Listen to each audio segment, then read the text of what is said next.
नमस्कार, TV 27 news के इस खास कार्यक्रम मुद्दे की बात में आपका बहुत बहुत स्वागत है। मैं हूं आपके साथ आलोक द्विवेदी। आज हम बात करेंगे दिल्ली विधानसभा चुनाव में दंगा प्रभावित सीटों के हाल पर। उत्तर पूर्व दिल्ली में विधानसभा की कुल 10 सीटें हैं। इनमें से 6 सीटों पर 2020 के दंगों का असर था। ये सीट हैं सीलमपुर, गोंडा, बाबरपुर, गोकुलपुर, मुस्तफाबाद और करावल नगर। दिल्ली दंगों की शुरुआत सीलमपुर इलाके से हुई थी। सीलमपुर मुस्लिम बहुल माना जाता है। इस सीट पर आम आदमी पार्टी ने अपने मौजूदा विधायक अब्दुल रहमान का टिकट काटकर पूर्व विधायक चौधरी मतीन के बेटे जुबैर अहमद को प्रत्याशी बनाया है और कांग्रेस ने अब्दुल रहमान को प्रत्याशी बना दिया है। बीजेपी ने मौजपुर से पार्षद अनिल गौड़ को प्रत्याशी बनाकर मुकाबले को रोचक कर दिया है। इसके अलावा एआईएमआईएम ने मुस्तफाबाद सीट पर दंगे के आरोपी ताहिर हुसैन को उतारा है, तो दूसरी तरफ ओखला सीट पर सीएए एनआरसी आंदोलन के मामले में जेल में बंद सफाउर रहमान को उतारा है। बीजेपी ने भी दिल्ली दंगा मामलों में सुर्खियों में रहे कपिल मिश्रा को करावल नगर सीट से प्रत्याशी बनाया है। कपिल मिश्रा 2015 में आम आदमी पार्टी से विधायक रह चुके हैं। कपिल मिश्रा ने एक इंटरव्यू में कहा है कि दंगा चुनाव का मुद्दा नहीं होना चाहिए, लेकिन कोई हिंदुओं के जख्मों को कुरेदेगा तो दंगा मुद्दा बनेगा। बाबरपुर विधानसभा में 30% से ज़्यादा मुस्लिम वोटर हैं। आम आदमी पार्टी से दिग्गज नेता गोपाल राय चुनाव लड़ रहे हैं, जो दिल्ली सरकार में मंत्री भी हैं। कांग्रेस ने सीलमपुर से विधायक रहे हाजी इशराक खान को बाबरपुर से उतार रखा है, तो बीजेपी ने ब्राह्मण चेहरा माने जाने वाले अनिल वशिष्ठ को उतारा है। दिल्ली दंगे के 2 साल बाद 2022 में एमसीडी चुनाव हुए थे। नॉर्थ ईस्ट दिल्ली के मुस्लिम इलाके में आम आदमी पार्टी की हार हुई थी, तो कांग्रेस को जीत मिली थी। बीजेपी ने हिंदू बहुल इलाके में ठीक ठाक प्रदर्शन किया था। इसके बाद 2024 में लोकसभा चुनाव हुए, जिसमें कांग्रेस और आम आदमी पार्टी मिलकर चुनाव लड़े थे। नॉर्थ ईस्ट दिल्ली सीट पर बीजेपी के मनोज तिवारी जीतने में तो कामयाब रहे थे, लेकिन दंगे वाले मुस्लिम बहुल क्षेत्र में कांग्रेस को बढ़त मिली थी। कांग्रेस इस बार भी मुस्लिम बहुल इलाकों में ज़्यादा ध्यान लगा रही है। वहीं एआईएमआईएम के ओवैसी ने भी सभा करके बीजेपी और आम आदमी पार्टी को निशाने पर ले रखा है। बीजेपी का पूरा फोकस हिंदू वोटरों पर ही है। ऐसे में सवाल ये है कि क्या विधानसभा चुनाव पर दिल्ली दंगों का असर देखने को मिलेगा? क्या हिंदू मुस्लिम के आधार पर वोटों का बंटवारा होगा? क्या दंगों में चिन्हित लोगों को प्रत्याशी बनाना ठीक है? और दंगों को लेकर आरोप प्रत्यारोप का दौर कब थमेगा? दंगा पीड़ितों के जख्मों पर मरहम कौन लगाएगा? ये तमाम सारे सवाल जिनका जवाब अपनी चर्चा में तलाशने की कोशिश करूंगा, और हमारे साथ तमाम खास मेहमान भी जुड़ने वाले हैं इस चर्चा में शामिल होने के लिए।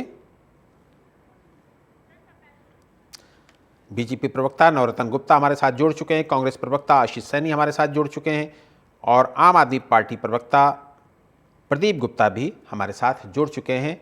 आप तीनों मेहमानों का बहुत बहुत स्वागत करूंगा। प्रदीप जी, प्रदीप गुप्ता जी, मेरी आवाज़ आ रही है आपको? हाँ जी, आ रही है। प्रदीप गुप्ता जी, केजरीवाल जी ने पुजारियों और ग्रंथियों को 18,000 रुपये हर महीने देने की घोषणा की है। वहीं मौलवियों को 17 महीने से मानदेय नहीं मिला है। इसको लेकर भी मुस्लिम समाज में नाराजगी है।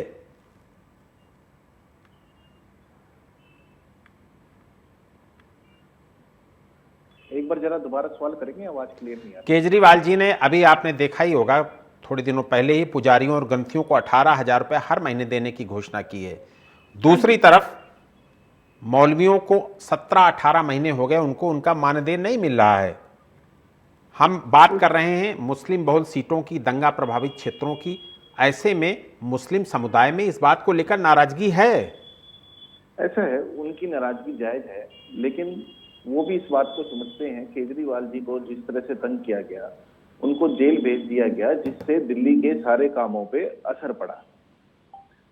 अब जैसे दोबारा दिल्ली में हमारी सरकार बनेगी, उसके बाद उनका भी जो भी उनकी महीने की जो सैलरी तय की हुई है, उनको पहुंचनी शुरू हो जाएगी। और जो दंगों की बात है, जब ताहिर हुसैन जी का नाम दंगों में आया, तो आम आदमी पार्टी ने उनको जब ही अपनी पार्टी से निष्कासित कर दिया था। आम आदमी पार्टी, केजरीवाल जी जो है, वो कभी भी हिंदू मुसलमान को लेकर चुनाव नहीं लड़ते। वो जो चुनाव लड़ते हैं वो अपने काम के आधार पे लड़ते हैं। अब ये करावल नगर से कपिल मिश्रा जी चुनाव लड़ रहे हैं। उन्होंने वहां जाते ही हिंदू मुसलमान कर दिया है, और उन्होंने वहां पर जाके ये तख्ती लगा दी, बटेंगे तो कटेंगे। ये कौन बांटेगा, कौन काटेगा? ये सिर्फ राजनेता ही करते हैं इस तरह से काम। जी आम आदमी कभी भी इस तरह से हिंदू मुसलमान नहीं करता। जी, ठीक है, ये ठीक आशीष, राजनीतिक ठीक है, पार्टियां ठीक है, अपनी ठीक, रोटी सेकने के लिए हिंदू मुसलमान करती है। ठीक है, ठीक है आशीष जी। मुस्लिम बहुल इलाकों में जहां का आज हमने चर्चा किया है, आपने सुना भी होगा, कांग्रेस का हमेशा बहुत अच्छा परफॉर्मेंस रहा है, लेकिन इस चुनाव में तस्वीर कुछ क्लियर नहीं हो पा रही है। हालांकि पिछले 2 चुनाव में तो आपका खाता भी नहीं खुला था, लेकिन इस चुनाव में बड़ी उम्मीदें थी। आशीष जी, आप भी खुद समझते होंगे कि जिस ढंग से कांग्रेस ने शुरुआत की इस चुनाव में, वो रिदम कहीं ना कहीं टूटता नजर आ रहा है, और साथ ही आपके पीछे जो AIMIM लगी है वो भी आपके लिए बहुत बड़ा चैलेंज है।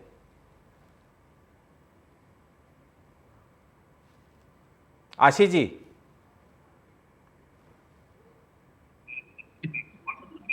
हेलो जी आपको मेरी आवाज, आपको मेरा सवाल? आपका हाँ, सवाल थोड़ा सा प्लीज रिपीट कर दीजिएगा एक बार।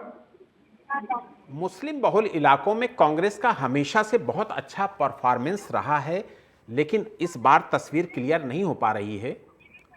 AIMIM भी आपके पीछे लगा हुआ है, और जिस रिदम के साथ आपने इस चुनाव में एंट्री मारी थी 2025 दिल्ली विधानसभा चुनाव में, वो रिदम टूटता नजर आ रहा है, वो लय अब नहीं दिख रही है कांग्रेस की। देखिए, कांग्रेस पार्टी किसी भी परिस्थिति में, चाहे वो चुनाव जीते या चुनाव को नहीं जीते, अपने सिद्धांत और अपनी जो विचारधारा है उससे समझौता नहीं करती। आम आदमी पार्टी की विचारधारा कांग्रेस की विचारधारा से लगभग 80% मिलती जुलती है, इसलिए आम आदमी पार्टी के साथ हमने इंडिया गठबंधन में उनको शामिल भी किया। कांग्रेस में काम करते समय हम कभी भी उन चीजों को कभी शामिल नहीं करते, जैसे झूठे वादे करना, जैसे बरगलाने का काम करना, या फिर ऐसा कोई काम जो संविधान के विरोध में हो। आम आदमी पार्टी ने जहां एक और जनता के लिए लुभावनी चीजें, चाहे वो बिजली के बिल की हो या और सुविधाएं हो, वो देने का काम किया, लेकिन उसके साथ साथ क्या किया कि शराब घोटाले में फंस गए, कई और मामलों में वो जेल जाने का काम करते रहे। लेकिन जब केंद्र सरकार ने उत्पीड़न किया तो कांग्रेस पार्टी साथ खड़ी हुई, और जब उनको लगा कि थोड़ी सांस आ गई है तो उसके बाद उन्होंने कांग्रेस के खिलाफ ही बोलना शुरू कर दिया। ये उनकी गड़बड़ियां हैं, उनकी गलतियां। जनता उनके इस आचरण को देखते हुए और भारतीय जनता पार्टी की तानाशाही को देखते हुए थोड़ा सा झुकाव कांग्रेस की तरफ हुआ है, और कांग्रेस इसीलिए पूरी शक्ति के साथ दिल्ली विधानसभा चुनाव को लड़ने जा रही है। बहुत बेहतरीन परिणाम आने की हमें उम्मीद है। हम कोशिश करेंगे कि अधिक से अधिक हमारे प्रत्याशी जब जीतेंगे तो हम उन वादों को पूरा करेंगे जो कांग्रेस पार्टी ने अपने मैनिफेस्टो में किए हैं।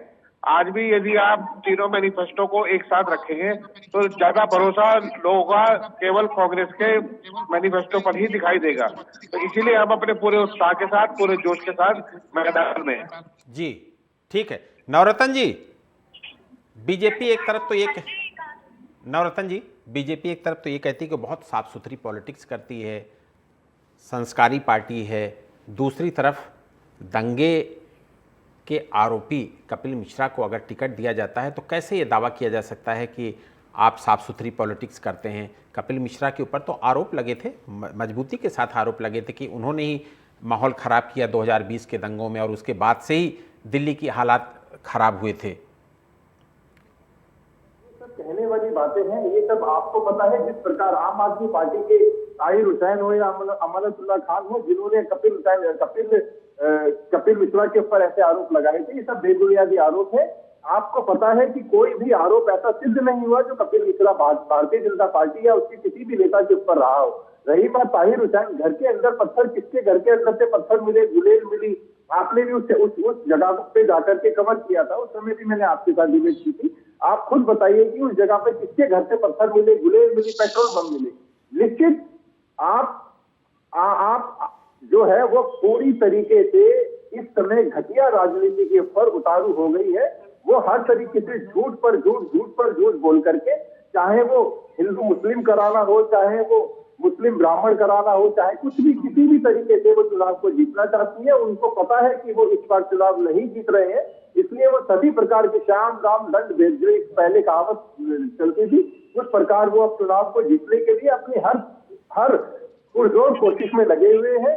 चाहे वो पुजारियों को 18,000 रुपए देने की बात हो, चाहे वो मौलवियों को 18,000 रुपए पिछले 17 महीने से ना दिए हो, उसकी चर्चा नहीं कर करके पुजारियों के ऊपर उन्होंने 18,000 रुपए के जो ये ट्रम्प कार्ड खेला है।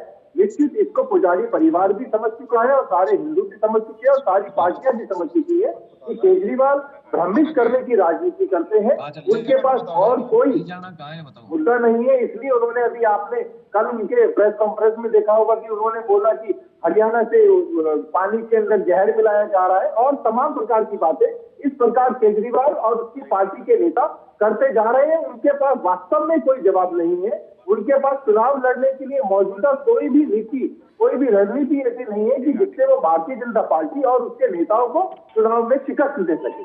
जी ठीक है प्रदीप जी, दंगा प्रभावित सीटों पर लगता नहीं कि आप लोग कमजोर हो? क्योंकि देखिए जब 2020 में दंगे हुए थे तो आप लोगों पर यह आरोप था कि आप लोग उस दौरान मूक दर्शक बने रहे, क्योंकि उस समय आपको चिंता थी कि हमारा हिंदू वोट बैंक भी मजबूत रहे, इसलिए अल्पसंख्यकों के साथ आप खड़े नहीं हुए। अब बारी उनकी है, उनके दिमाग में ये चल रहा है कि आप 2020 में तो हमारे साथ खुलकर खड़े नहीं हुए, आपको चूंकि बाकी लोगों की भी चिंता थी, तो ये सारी चीजें आपको कमजोर कर रही हैं।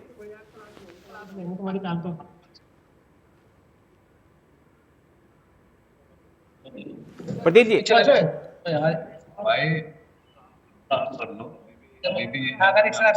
जी बोलिए प्रदीप जी। बिल्कुल वो ही नहीं हो रहा। रुक जाओ प्रदीप जी बोलिए। आपका कट गया क्या? दक्षिण रोड पे आलोक जी, आप सुन पा रहे हैं? जी प्रदीप जी बोलिए, आपकी आवाज मुझे आ रही है, आप बोलिए। 2020 में जो दंगे हुए थे वो सारे का सारा गेम प्लान भाजपा द्वारा बनाया गया था। उस टाइम इन्होंने हिंदू मुसलमान की गेम खेली। इन्होंने दिल्ली के अंदर हिंदू मुसलमान किया और इसके एक्चुअली में क्या है, सबसे बड़ी बात,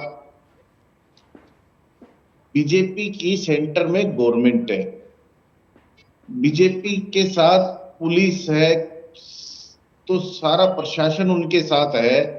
इस वजह से ये इस खेल में ये कामयाब हुए। कपिल मिश्रा जी उस टाइम दंगों के अंदर पूर्णतः दोषी सिद्ध हुए, लेकिन भाजपा का संरक्षण उनको प्राप्त था, इस वजह से वो बाहर है।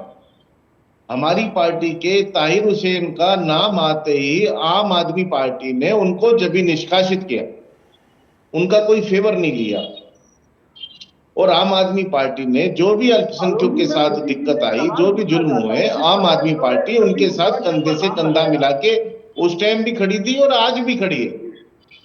आलोक जी, मैं प्रदीप जी से एक सवाल, आम आदमी पार्टी के प्रवक्ता से एक सवाल पूछना चाहता हूं। जिस प्रकार इन्होंने कपिल मिश्रा के ऊपर आरोप लगाया, कपिल मिश्रा के घर परिवार या उनके किसी रिश्तेदार के यहाँ से एक पत्थर भी मिला हो तो उसके ऊपर पार्टी आज भी कार्रवाई करने को तैयार है। आप बताइए, इस आम आदमी पार्टी के नेता ताहिर हुसैन हो या अमनतुल्लाह खान हो, जितने भी माइनॉरिटी के जो नेता है उस एरिया में जा करके जिन्होंने उस समय के आईपीएस ऑफिसर अमित शर्मा जी के ऊपर जो उन्होंने जानलेवा हमला किया और उनको गोली मारी गई, वो काफी लंबे समय तक ट्रॉमा सेंटर में भर्ती रहे। वो भी सारी पूरे आप लोगों के मीडिया बंधुओं के माध्यम से दिखाया गया। तो आप बिल्कुल आम आदमी पार्टी, मैंने अभी आपको बताया, झूठ बोलने में नंबर 1 पार्टी है। इस पार्टी का नाम झूठ बोलना पार्टी रखना चाहिए था, बजाय आम आदमी पार्टी के। जी जी प्रदीप जी। हाँ जी, मैं इनकी बात का जवाब जी। ताहिर हुसैन जी के जो घर में असला मिला, पत्थर मिले, बोतलें मिली, वो सिर्फ एक घर में, 2 घर में थी। लेकिन कपिल मिश्रा जी ने जो काम किया, वहां जाके लोगों को भड़काने का, आग में तेल डालने का, जिससे ये सारी ज्वालामुखी बनके आग फैली वहां पर, इसमें सबसे बड़ा हाथ कपिल मिश्रा जी के बयानों का था। और जरूरी नहीं होता गोली चलानी। उससे ज्यादा जो उन्होंने वहां पर जो गेम बनाई, लोगों को धर्म के नाम पे भड़काया और इस जो झगड़े को इतना बड़ा विकराल रूप दिया, उसमें सबसे बड़ा हाथ कपिल मिश्रा जी का ही था। 17 चाकू क्या कपिल मिश्रा के कहने पर लगे? मैं आपसे प्रदीप जी एक सवाल पूछना चाहता हूँ। ताहिर हुसैन के जो रिश्तेदार ने जो अंकित शर्मा को उसको किडनैप करके 17 18 चाकुओं से जोड़कर जिसकी हत्या की गई, वो क्या कपिल मिश्रा के कहने पर की गई? शर्म आनी चाहिए आपको झूठ बोलते समय। आप लोगों को बिना तथ्यों के साथ आप बात जो करते हैं उसके ऊपर आपको और आपकी पार्टी के घटिया प्रवृत्ति के नेताओं को शर्म आनी चाहिए। चाहे वो केजरीवाल हो, चाहे वो मनीष सिसोदिया हो, चाहे वो अमानतुल्लाह खान हो, चाहे वो ताहिर हुसैन हो। आप बोल रहे हैं ताहिर हुसैन जी कहाँ गए? ताहिर हुसैन वो एक आतंकवादी है, जिसके घर से पेट्रोल पंप मिले, जिसके घर से गुलेल मिले, जिसके घर से शिकंजे मिले, लोगों के ऊपर जानलेवा हमला करने के लिए। कमाल की बात है, आपको शर्म आनी चाहिए। आप ऐसी पार्टी का समर्थन नहीं करते हैं। और अब आशीष जी से मेरा एक सवाल बनता है, बहुत इंपॉर्टेंट सवाल है। आशीष जी, ये बात तय है कि आप लोग दिल्ली की पॉलिटिक्स में कांग्रेस, चूंकि कांग्रेस के प्रवक्ता के रूप में हमारे साथ आप हैं, कांग्रेस ने एक लंबे समय तक राज किया और भरोसा भी यहाँ के अल्पसंख्यक मतों को कांग्रेस में रहा है। लेकिन अब एक ऐसी परिस्थिति बन गई है कि जैसे ही आप अल्पसंख्यक हितों की बात करते हैं, वैसे ही आपको मुस्लिम लीग से कंपेयर बीजेपी करने लगती है और मुझे लगता है यही आपका खेल खराब हो जाता है। फिर हिंदू वोट, जो बहुसंख्यक वोट है, वो आपसे नाराज हो जाता है। ये जो बीजेपी ने खेल किया है पिछले कुछ सालों में, वो कहीं ना कहीं आपको नुकसान पहुंचा रहा है। द्विवेदी जी, मैं सबसे पहले आपका धन्यवाद दूंगा कि आपने जिन शब्दों में इन दोनों चीजों को व्यक्त किया, यही एक सच्चाई है। 2013-2012 के दौर में कांग्रेस पार्टी को भारतीय जनता पार्टी की जो छद्म राजनीति है उसने मुस्लिमों की पार्टी साबित कर दिया और उसी वक्त आम आदमी पार्टी भी उभर रही थी और उसके वक्त आम आदमी पार्टी ने भी कांग्रेस को भ्रष्टाचारी और शीला दीक्षित जी को भ्रष्टाचारी और पता नहीं क्या क्या कहा। यानी दोनों ही दलों के निशाने पर कांग्रेस थी और कांग्रेस, मैं मानता हूं कि संभवतः उस प्रहार को झेल नहीं सकी। लेकिन आज इतना लंबा समय बीत जाने के बावजूद भी दिल्ली के मतदाताओं में कांग्रेस की नेतृत्व को लेकर, कांग्रेस की विचारधारा और राजनीति को लेकर जो भरोसा है, मैं आश्चर्य व्यक्त करता हूं कि भले ही हम चुनाव न जीत रहे हो और हमारा चुनाव में परिणाम शून्य के रूप में आ रहा हो, लेकिन निश्चित रूप से आज भी लोग शीला दीक्षित जी के समय को याद करते हैं। आज भी कांग्रेस की विचारधारा, आज भी वहां की राजनीति का एक प्रमुख हिस्सा है और आज अब हम उम्मीद करते हैं कि 2025 के जो विधानसभा चुनाव है, इसमें हम उन बातों को लेकर लोगों के बीच में जा रहे हैं। अब भारतीय जनता पार्टी जिस तरीके से हिंदू मुस्लिम की बात करती है, कपिल मिश्रा आम आदमी पार्टी के विधायक हुआ करते थे, उसके बाद उन्होंने दंगे की बात करी, नफरत की बात करी, तो उनको भारतीय जनता पार्टी ने तुरंत स्वीकार कर लिया। और भारतीय जनता पार्टी जब किसी क्षेत्र में दंगे भड़काती है, लोगों पर अत्याचार करती है दिल्ली पुलिस, तो वहां ढूंढती है एक मुस्लिम नाम को जिसका सहारा लेकर वह क्षेत्र के हिंदुओं को भड़का सके। लेकिन वो भूल जाते हैं कि दिल्ली केवल एक दो राज्यों के लोगों की नहीं, दिल्ली पूरे हिंदुस्तान की है और पूरे हिंदुस्तान की राजनीति में भाजपा आज भी केवल 38% मतदाताओं की पार्टी है। आज भी उस पार्टी के साथ बहुत सारे लोग नहीं जुड़े हैं। आज भी भारतीय जनता पार्टी कोई लोकप्रिय विचारधारा नहीं बन पाई है और ना ही वो विचारधारा है जहां नेता पैदा हो सकते हैं। यहाँ केवल धोखा, छल, फरेब सब काम चलेंगे, लेकिन असली विचारधारा पर काम कभी नहीं होता। तो इसलिए आज भी दिल्ली की जनता का जो विश्वास है वो कांग्रेस के नेतृत्व के रूप में ही बढ़ा है, कांग्रेस पर लोगों को विश्वास बढ़ा है। आज उस बढ़त को ही लेकर आम आदमी पार्टी और बीजेपी दोनों परेशान है और दोनों ही दलों में एक समस्या है। भारतीय जनता पार्टी जिसे नफरती आग लगाकर सत्ता पे रहना चाहती है, वहीं आम आदमी पार्टी चाहती है कि केवल मध्यम वर्गीय और निम्न वर्गीय लोगों को कुछ आर्थिक सहायता देकर वो अपनी सत्ता बनाए रखे, जो किसी भी दृष्टि से संभव होता नहीं दिख रहा है। लेकिन मैं अंत में एक बात कहूंगा, आम आदमी पार्टी के मुकाबले भारतीय जनता पार्टी ने जो विस्मरण हिंदुस्तान की राजनीति में लोगों के सामने किया है, वह बहुत गंभीर और बहुत परेशान करने वाला है। और देश की डूबती हुई अर्थव्यवस्था और कहते हैं भारतीय जनता पार्टी की चरण वंदना करती हुई दिल्ली पुलिस निश्चित रूप से दिल्ली के लिए एक बड़ा खतरा है और उसको सत्ता से बाहर रखना परम आवश्यक है। ठीक है, ठीक है। नवरत्न जी, पिछले दिनों हम लोगों ने देखा कि उत्तर प्रदेश के मुख्यमंत्री योगी आदित्यनाथ दिल्ली के दौरे में थे, दिल्ली की रैलियां कर रहे थे और आज फिर वो दिल्ली में उतरने वाले हैं। उन्होंने हर बार दिल्ली दंगों का जिक्र किया। क्या दंगों का जिक्र से आपको फायदा मिलता है, बीजेपी को फायदा मिलता है, इसीलिए ये मुद्दे बार बार उठाए जाते हैं बीजेपी की तरफ से? आलोक जी, बात फायदे की नहीं है। यहाँ पर बात है अपने अधिकार को व्यक्त करने की। जिस प्रकार माननीय मुख्यमंत्री योगी आदित्यनाथ जी ने पिछली बार दिल्ली के अंदर में कहा बटेंगे तो कटेंगे, क्या गलत कहा इसके अंदर में? एक छोटी सी बात पूछना चाहता हूँ। जिस प्रकार एक नाबालिग व्यक्ति के 18 चाकू से गोदकर हत्या की जाती है, क्या वो सही था? जिस प्रकार शाहीन बाग में ये लोग असामाजिक लोग धरने पर बैठते हैं अपनी गलत मांगों को मनवाने के लिए, क्या वो सही था?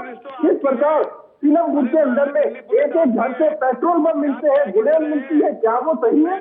इस प्रकार एक आईपीएस ऑफिसर एक परिवार की जो गुजर बसर करता है, एक आईपीएस ऑफिसर बनने के लिए कितना समय लगता है, कितनी तंत्र यंत्र ठीक है, ठीक नवरत्न जी, ठीक आप एक बात बताइए, उस व्यक्ति को गोली मार दी जाती है।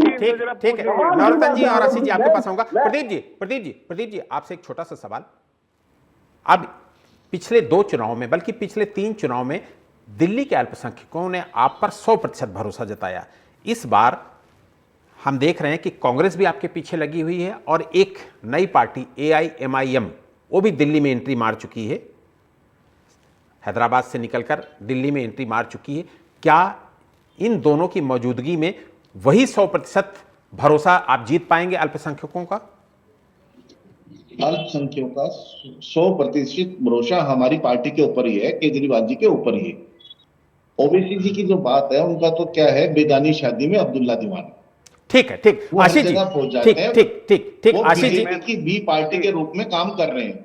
ठीक है। और एक बार मैं नवरत्न गुप्ता जी की बात का जवाब दे देता हूं। ये जो बार बार कह रहे हैं, इन्होंने धर्म की राजनीति की है, अल्पसंख्यक और बहुसंख्यक की राजनीति कर रहे हैं। इन्होंने जो फसल बोई है ये धर्म के नाम की, हिंदू मुसलमान के नाम की, एक दिन देश के अंदर ये जो फसल कटेगी उस दिन हिंदुस्तान के अंदर एक ज्वालामुखी आएगी। ठीक है, प्रदीप जी वक्त कम है, सबका छोटा रिएक्शन ले लेता हूं। आशीष जी, क्या कांग्रेस अपना खोया जनाधार इस 2025 विधानसभा चुनाव में वापस पा सकेगी? देखिए, कांग्रेस अपना खोया हुआ जनाधार पाने की दिशा में आगे बढ़ रही है, लेकिन मैं एक बात कहूंगा, जिस तरह की राजनीति बीजेपी करती है, अगर मैं आम आदमी पार्टी की राजनीति की बात करूं कि वो चलो कम से कम कुछ लोगों को लाभ देने की बात तो कर रहे हैं, भारतीय जनता पार्टी हर नौजवान को जो 18 साल की उम्र पार करता है उसे ऐसा नफरती चिट्टू बना रही है जिसकी बुद्धि खत्म हो जाती है। नवरत्न गुप्ता जी ने कहा कि वहां पर एक आदमी के चाकू मार दिए दिल्ली में, बताइए कौन जिम्मेदार है? अरे आप जिम्मेदार है नवरत्न जी, आपकी दिल्ली पुलिस जिम्मेदार है जो सुबह शाम भाजपा के जूते सीधे करने का काम करती है। आशीष जी, नवरत्न जी, आप सारी योजनाओं में अल्पसंख्यकों को भागीदारी सुनिश्चित करते हैं, सारी योजनाओं में उनको आप जो भी केंद्र की या राज्य की योजनाएं लागू होती हैं उनमें सब में आप उनकी भागीदारी सुनिश्चित करते हैं। पसमानदा मुस्लिमों को लेकर आप एक विशेष अभियान भी चला रहे हैं, लेकिन आप ईमानदारी से बताइए कि क्या अल्पसंख्यक वोट इन सब के बावजूद आपके साथ है? आलोक जी, हमारे प्रधानमंत्री भारतीय जनता पार्टी के शीर्ष नेतृत्व हो, चाहे वो विश्व के लोकप्रिय नेता आदरणीय नरेंद्र मोदी जी हो, हमारी सबसे पहले प्रथम कोशिश ये रहती है कि हम सर्व समाज को लेकर के साथ में चले, चाहे वो मुसलमान हो चाहे वो हिंदू हो। हमने कभी भी नफरत की राजनीति नहीं करी है। मोदी जी ने जो कहा है वो करके दिखाया है। अभी पिछले 17 महीने से 18,000 रुपए तो मौलवियों को तनख्वाह की बात हो, अभी किसी भी मौलवी को तनख्वाह नहीं मिली। चाहे वो हिंदुओं के लिए उन्होंने झूठे प्रलोभन दिए कि हम हिंदुओं को 18,000 रुपए, पुजारियों को 18,000 रुपए देंगे। निश्चित ये एक झूठे प्रलोभन की राजनीति करती है आम आदमी पार्टी। चाहे वो आशीष जी ने बताया कि शीला दीक्षित के समय, बिल्कुल शीला दीक्षित का समय याद आता है जब सुरेश खलमानी के ऊपर में भ्रष्टाचार का आरोप लगा था। ए से लेकर जेड तक जितनी एबीसीडी होती है सब एबीसीडीओं पर, चाहे वो ठीक है नवरत्न जी, वक्त हमें इतने की इजाजत देता है। आप तीनों का बहुत बहुत शुक्रिया करूंगा, नवरत्न जी, आशीष जी और प्रदीप जी, बहुत बहुत शुक्रिया करूंगा आपका। दिल्ली के दंगा प्रभावित 6 विधानसभा सीटों पर सभी दलों ने पूरी ताकत लगा रखी है। कांग्रेस का फोकस मुस्लिम बहुल सीटों को जीतने पर है। सीलमपुर से तो राहुल गांधी ने सभा की शुरुआत ही की थी। योगी आदित्यनाथ ने भी अपनी पहली सभा में दंगों का जिक्र किया था। ओवैसी भी दंगों का उल्लेख कर चुके हैं। आम आदमी पार्टी ने इन इलाकों में केजरीवाल के स्थान पर संजय सिंह को लगा रखा है। संजय सिंह पार्टी के सेकुलर चेहरा माने जाते हैं। देखना यह होगा कि दिल्ली के दंगा प्रभावित सीटों पर आखिर कौन बाजी मारता है। मुद्दे की बात में आज इतना ही। देश और दुनिया की बाकी खबरों के लिए आप बने रहिए हमारे साथ और देखते रहिए TV27 न्यूज़। नमस्कार।